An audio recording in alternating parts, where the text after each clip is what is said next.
Hello mga kababayan ko sa Pilipinas, Bishop Arnel here of Victory Church of God of Fredericksburg, Virginia, USA. And today is day 154 ng ating Bible reading. At halina po kayo at basahin po natin ang salita ng Diyos sa araw na ito. Job chapter 31. Ako'y taimtim na nangako sa aking sarili na di titingin ng may pagnanasa sa ibang babae. Anong ginagawa ng makapangyarihang Diyos sa atin? Anong gantimpala niya ang sa atin gagawain? Ibinibigay niya kapahamakan at pagkasira sa mga taong gumagawa ng mali at masama. Lahat ng ginagawa ko ay kanyang nalalaman. Kitang-kita niya ang aking bawat hakbang. Pagsisinungaling ay hindi ko ginawa. Kahit isang tao ay wala akong dinaya. Timbangin sana ako ng Diyos sa maayos na timbangan at makikita niya itong aking katapatan. Kung ako'y lumihis sa landas ng katwiran o kaya'y naakit gumawa ng kalikuan, kahit na bahagya'y natukso ng kasamaan, masira nawa ang aking pananim at ang mga halaman ko'y iba na ang kumain.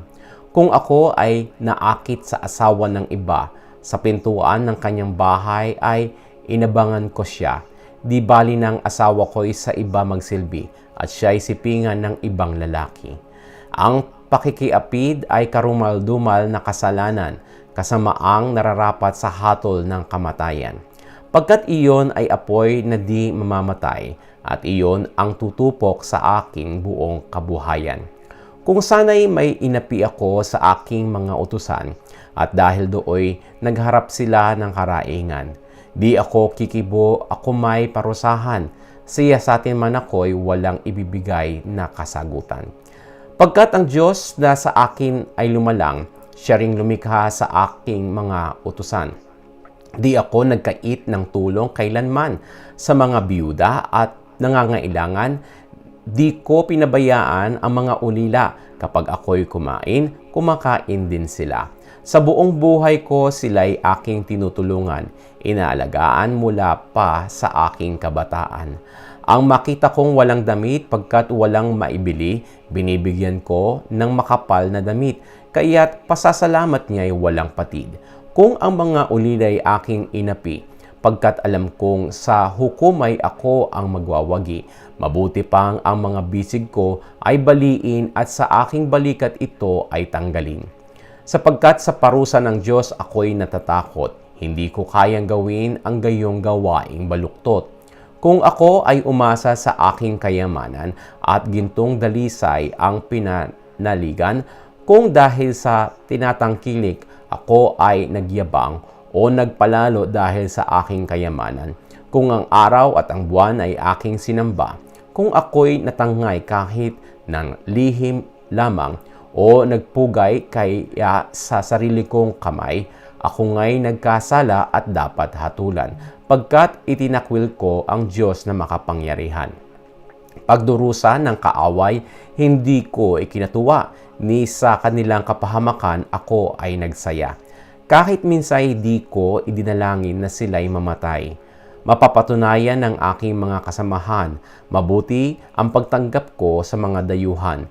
Pinatutuloy ko sila sa aking tahanan at di sila hinahayaang matulog sa lansangan. Kung itinago ko ang aking kasalanan at kamalian ko ay aking pinagtakpan at kung dahil sa takot sa iba at sa kanilang pagkutya, ako ay nananahimik at di na nagpakita. Mayroon sanang nakikinig sa mga sinasabi ko. Isinusumpa kong lahat ito'y pawang totoo. Sagutin sana ako ng Diyos na makapangyarihan kung isusulat ng kaaway ang kanyang mga paratang. Ito'y aking ikukwintas at isusuot na parang korona. Sasabihin ko sa Diyos ang lahat ng aking ginawa. Sa paglapit sa kanya'y wala akong dapat ikahiya. Kung ang lupa kong binubungkal ay inagaw sa iba, sa pagtutol ng may-ari sa pilitan kong kinuha, o kung sa ani nito ako'y nagpasasa, samantalang nagugutom ang dito'y nagsaka. Kung gayon ay bayaang damot tinik ang tumubo sa halip na sebada o trigo ang duoy lumago. Dito nagwawakas ang pagsasalita ni Job. Job chapter 32. Hindi na nakipagtalo pa ang tatlong kausap ni Job sapagkat talagang iginigiit niyang wala siyang kasalanan. Samantala, may nakikinig noon sa kanilang pag-uusap. Isang lalaki na nagngangalang Elihu. Siya ay anak ni Barakel, apo ni Bus, na mula sa angkan ni Ram. Nagalit si Elihu kay Job sapagkat nagmamatuwid si Job sa kanyang sarili at sinisisipat niya ang Diyos. Nagalit din siya sa tatlong kaibigan ni Job sapagkat hindi nila masagot ang mga sinabi nito at parang lumalabas na ang Diyos ang may kasalanan. Pinakabata si Elihu sa mga naroon kaya hinintay niyang makapagsalita muna ang lahat. Nang wala nang maisagot ang tatlo, nagalit ito at sinabi, "Bata ako at kayo'y matatanda, kaya ako'y nag-aalangang magsalita. Palagay ko'y nararapat na kayo muna ang magsalita at mamahagi ng karunungan ang nakatatanda. Ngunit ang karunungan ay saan ba nagbubuhat? Di ba sa Diyos na makapangyarihan? Ngunit hindi dahil matanda ay may pangunawa, hindi dahil may edad na'y alam na ang tama. Kaya makinig kayo sa aking sasabihin. Itong aking opinyon, inyo namang dinggin. Matiyaga akong nakinig sa inyong pananalita at habang naghahanap kayo ng mahuhusay na kataga. Ngunit sa aking narinig, ako'y tunay na nalungkot. Hindi ninyo napabulaanan ang sinabi nitong si Job. Huwag ninyong sabihing natuklasan na ninyo ang karunungan. Sa sinabi nitong si Job, Diyos lang ang may kasagutan. Kayo at hindi ako ang kausap nitong si Job. Kaya iba sa pahayag ninyo itong aking isasagot. Job, hindi sila makakibo at wala nang masabi. Sila ay natitigilan, hindi na makapagsalita. Mananatili ba akong naghihintay sa wala? Hindi. Sasagutin kong lahat ang inyong binanggit. Sasabihin ko sa inyo ang aking iniisip. Di na ako makapaghintay na magsalita. Di ko na mapipigilan ang aking mga kataga. Kapag ang nasa loob ko ay hindi maibulalas, ang dibdib ko ay puputok. Laman nito'y sasambulat. Hindi na nga maaari na ako ay maghintay pa. Di na ako makatiis kaya ako'y nangusap na. Sa inyong usapan ay wala akong papanigan. Ang sinuman sa inyo ay hindi ko papupurihan. Ang di tapat na papuri ay hindi ko nakaugalian. Kapag ginawa ko ito, ako'y paparusahan. Job chapter 33. At ngayon, Job, makinig ka sa aking sasabihin at mga salita ko'y bigyan mo ng pansin. Sasabihin ko na ang laman ng aking isipan, lahat ng ilalahad ko ay pawang katapatan. Lahat ng ihahayag ay pawang katotohanan. Ang Espiritu ng Diyos ang gumawa sa akin. Buhay na taglay ko ay sa makapangyarihang Diyos nang galing. Kaya kung kaya mo'y sagutin mo itong aking sasabihin, ang iyong mga katuwiran ay ihanda mo na rin. Ikaw at ako'y iisa sa harap ng Diyos natin. Parehong sa putik tayo nang galing. Kaya sa akin wala kang dapat alalahanin. Huwag mong isiping ika'y aking gagapiin.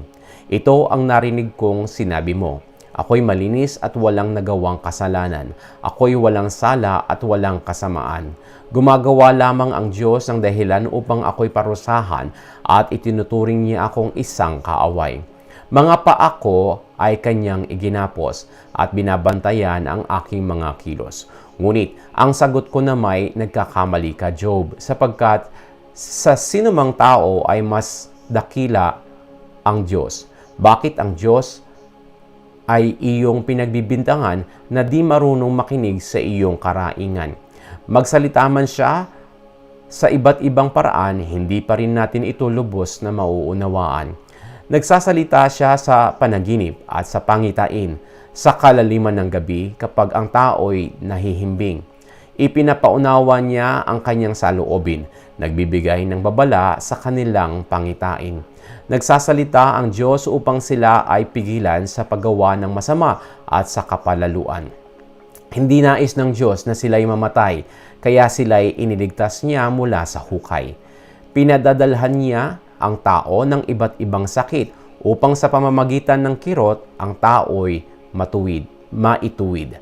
Ang taong may sakit ay walang pansala o panlasa. Masarap man ang pagkain, wala pa ring gana. Nauubos ang kanyang laman, natitiray butot balat na lamang. At parang handang-handa nang pumunta sa daigdig ng mga patay. O baka siya'y tulungan ng isa sa libong mga anghel na nagpapaalala sa tao ng kanyang mga tungkulin. Maaaring itong anghel na puspos ng kahabagan ay magsabi ng ganito, siya ay pawalan, hindi siya dapat humantong sa libingan. Narito ang bayad para sa kanyang kalayaan. Siya ay gagaling muling sisigla, tataglayin muli ang lakas noong kabataan niya. Mananalangin siya sa Diyos at siya ay papakinggan. Ang pagsamba niya ay mapupuno ng kasiyahan. Muli siyang ilalagay ng Diyos sa mabuting katayuan. Sasabihin niya sa madla, sa Diyos ako'y nagkasala, walang matuwid na nagawa, subalit pinatawad niya. Hindi niya itinulot na ako'y mamatay. Magpahanggang ngayon ako'y nabubuhay. Hindi lang minsan na ito'y ginawa ng Diyos, na iligtas ang tao sa kanyang pagkalugmok at ang buhay nito'y punuin ng lugod. Job, tumahimik ka at makinig ng mabuti. Pakinggan mo't unawain itong aking sinasabi. Kung mayroon ka namang nais sabihin, huwag mag-atubilit, papakinggan ko rin. At kung may katuwiran ka, aking tatanggapin. Kung wala naman, makinig ka na lang. Manahimik ka at ikay aking tuturuan. At ito po ang salita ng ating Diyos sa araw na ito at pagpalain po kayo ng ating Diyos na banal at buhay sa pangalan ng Panginoon Jesucristo at sa pamamagitan ng Espiritu Santo. Ito'y aking panalangin para sa inyo. Amen at Amen.